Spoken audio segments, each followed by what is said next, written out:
The Man Who Was Not on the Passenger List by Robert Barr. The well-sworn lie, franked to the world with all the circumstance of proof, cringes abashed, and sneaks along the wall at the first sight of truth. The Gibrontus of the Hot Cross Bun Line was at one time the best ship of that justly celebrated fleet. All steamships have, of course, their turn at the head of the fleet, until a better boat is built. But the Gibrontus is, even now, a reasonably fast and popular boat. An accident happened on board the Gibrontus some years ago, which was of small importance to the general public, but of some moment to Richard Keeling, for it killed him. The poor man got only a line or two in the papers when the steamer arrived at New York, and then they spelled his name wrong. It had happened something like this. Keeling was wandering about very late at night, when he should have been in his bunk, and he stepped on a dark place that he thought was solid. As it happened, there was nothing between him and the bottom of the hold but space. They buried Keeling at sea, and the officers knew absolutely nothing about the matter when inquisitive passengers, hearing rumours, questioned them. This state of things very often exists both on sea and land, as far as officials are concerned. Mrs. Keeling, who had been left in England while her husband went to America to make his fortune, and tumbled down a hole instead, felt aggrieved at the company. The company said that Keeling had no business to be nosing about dark places on the deck at that time of night, and doubtless their contention was just.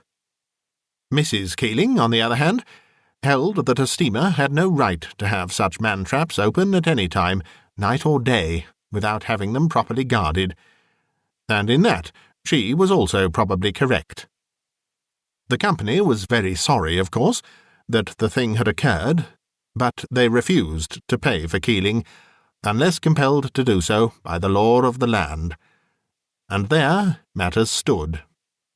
No one can tell what the law of the land will do when it is put in motion, although many people thought that if Mrs. Keeling had brought a suit against the Hot Cross Bun Company, she would have won it. But Mrs. Keeling was a poor woman, and you have to put a penny in the slot when you want the figures of justice to work. So the unfortunate creature signed something, which the lawyer of the company had written out, and accepted the few pounds which Keeling had paid for room 18 on the Gibrontus. It would seem that this ought to have settled the matter, for the lawyer told Mrs. Keeling he thought the company acted very generously in refunding the passage money. But it didn't settle the matter. Within a year from that time, the company voluntarily paid Mrs. Keeling £2,100 for her husband. Now that the occurrence is called to your mind, you will perhaps remember the editorial one of the leading London dailies had on the extraordinary circumstance, in which it was very ably shown that the old saying about corporations having no souls to be condemned or bodies to be kicked did not apply in these days of commercial honour and integrity. It was a very touching editorial, and it caused tears to be shed on the Stock Exchange, the members having had no idea, before reading it, that they were so noble and generous. How then was it that the Hot Cross Bun Company did this commendable act, when their lawyer took such pains to clear them of all legal liability? The purser of the Gibrontus, who is now old and superannuated, could probably tell you if he liked. When the negotiations with Mrs. Keeling had been brought to a satisfactory conclusion by the lawyer of the company, and when that gentleman was rubbing his hands over his easy victory, the good ship Gibrontus was steaming out of the Mersey on her way to New York. The stewards in the grand saloon were busy getting things in order for dinner, when a wan and gaunt passenger spoke to one of them. "Where have you placed me at table?" he asked. "What name, sir?" asked the steward. "Keeling." The steward looked along the main tables, up one side and down the other, reading the cards, but nowhere did he find the name he was in search of. Then he looked at the small tables, but also without success. "How do you spell it, sir?" he asked the patient passenger. "K-E-E-L-I-N-G. "Thank you, sir." Then he looked up and down the 4 rows of names on the passenger list he held in his hand, but finally shook his head. "I can't find your name on the passenger list," he said. "I'll speak to the purser, sir." "I wish you would," replied the passenger, in a listless way, as if he had not much interest in the matter. The passenger whose name was not on the list waited until the steward returned. "Would you mind stepping into the purser's room for a moment, sir? I'll show you the way, sir." When the passenger was shown into the purser's room, that official said to him, in the urbane manner of pursers, "Might I look at your ticket, sir?" The passenger pulled a long pocket-book from the inside of his coat, opened it, and handed the purser the document it contained. The purser scrutinized it sharply, and then referred to a list he had on the desk before him. "This is very strange," he said at last. "I never knew such a thing to occur before, although of course it is always possible. The people on shore have in some unaccountable manner left your name out of my list. I am sorry you have been put to any inconvenience, sir." "There has been no inconvenience so far," said the passenger, "and I trust there will be none. You find the ticket regular, I presume?"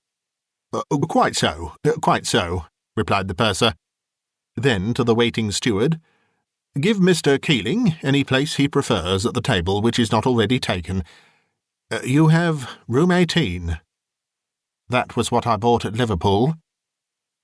"Well, I see you have the room to yourself, and I hope you will find it comfortable. Have you ever crossed with us before, sir? I seem to recollect your face."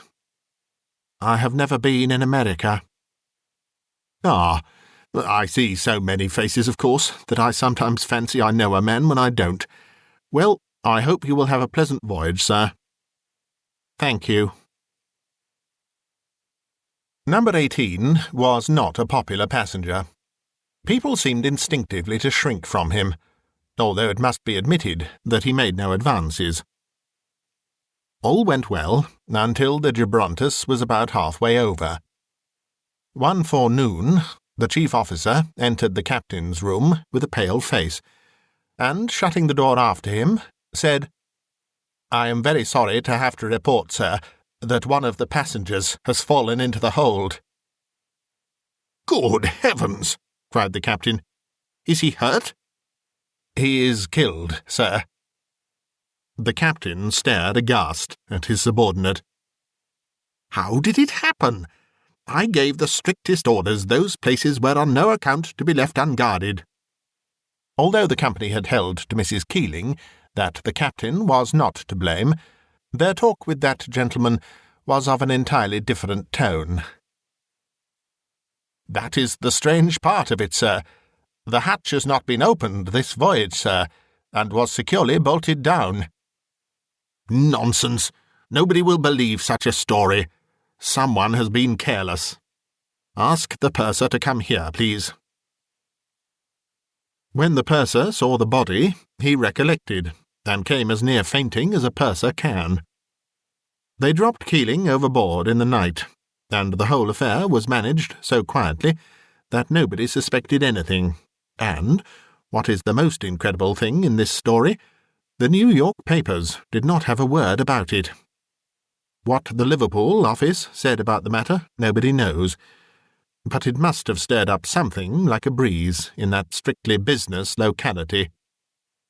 It is likely they pooh-poohed the whole affair, for, strange to say, when the purser tried to corroborate the story with the dead man's ticket, the document was nowhere to be found. The Gibrontus started out on her next voyage from Liverpool with all her colours flying, but some of her officers had a vague feeling of unrest within them, which reminded them of the time they first sailed on the heaving seas. The purser was seated in his room, busy, as pursers always are at the beginning of a voyage, when there was a rap at the door. "Come in," shouted the important official, and there entered unto him a stranger, who said, "Are you the purser?" "Yes, sir. What can I do for you?" "I have room number 18.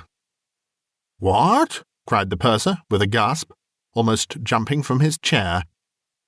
Then he looked at the robust man before him, and sank back with a sigh of relief. It was not Keeling. "I have room number 18, continued the passenger, "and the arrangement I made with your people in Liverpool was that I was to have the room to myself. I do a great deal of shipping over your—" "Yes, my dear sir," said the purser, after having looked rapidly over his list. "You have number 18 to yourself." "So I told the man who was unpacking his luggage there, but he showed me his ticket, and it was issued before mine. I can't quite understand why your people should—" "What kind of a looking man is he?" "A thin, unhealthy, cadaverous man, who doesn't look as if he would last till the voyage ends. I don't want him for a roommate, if I have to have one. I think you ought—" "I will, sir. I will make it all right. I suppose, if it should happen that a mistake has been made, and he has the prior claim to the room, you would not mind taking number 24. It is a larger and better room." "That will suit me exactly." So the purser locked his door, and went down to number 18. "Well?" he said to its occupant. "Well," answered Mr. Keeling, looking up at him with his cold and fishy eyes. "You're here again, are you?" "I'm here again, and I will be here again. And again, and again, and again, and again." "Now what the—" Then the purser hesitated a moment, and thought perhaps he had better not swear, with that icy, clammy gaze fixed upon him. "What object have you in all this?" "Object? The very simple one of making your company live up to its contract. From Liverpool to New York, my ticket reads. I paid for being landed in the United States, not for being dumped overboard in mid-ocean. Do you think you can take me over? You have had 2 tries at it and have not succeeded.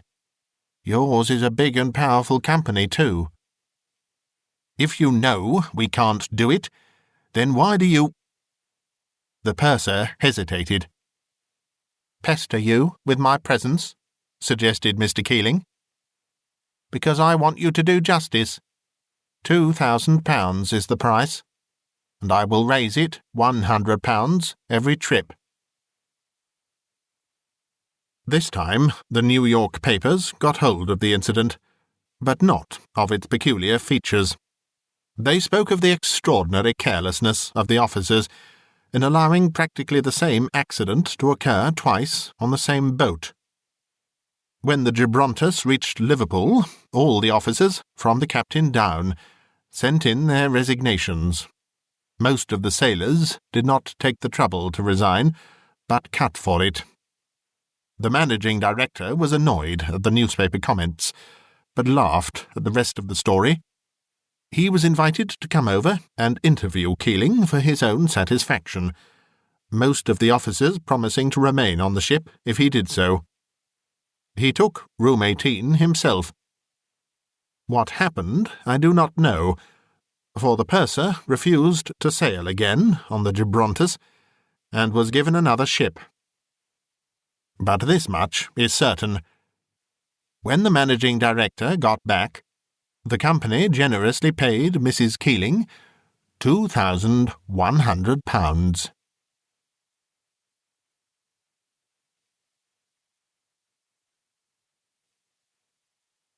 You've been listening to a bite-sized audiobook, read by Simon Stanhope.